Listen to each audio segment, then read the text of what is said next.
thieth Aden Duale wacho mar mondo mi oket wang' dede mano e ute thieth mopogore opogore ahinya nyato mago mag referral pacho kae mondo konye e nyayo arita mag jotuo ute thieth. Penjo mokwongo nyalo bedo ni arita mar jatuo e kinde ma orwake e ward kacha samo tuo owinjo bed ni chakore kod ng'a? Dr. Fred. Erokamano ahinya. Arita mar jatuo ka jatuo osedonjo e ward obedo jukumu mar osiptal. Osiptal ema nyaka ne ni jatuo ni kama safe ma onge gima nyalo hinye. Koro omiyo aneno ka jatend migawo mar thieth dhi maber.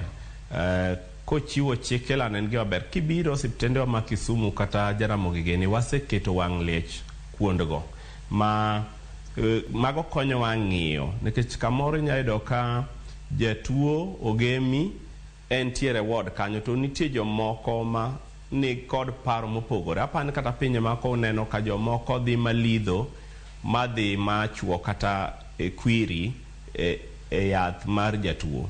Kuon moko ka koro nyotimre Kenyatta no osetimre nyadiriyo koro ka ng'ato osedhi ma onego jatuo.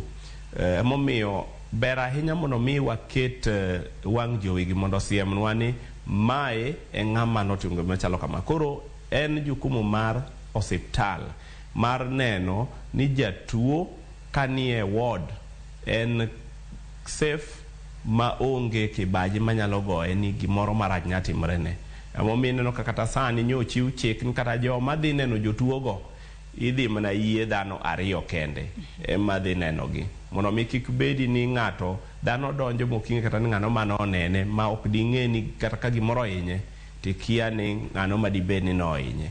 Koro an neno ka wach mar keto wang' jowi no gima asiro ahinya. Patricia Sero.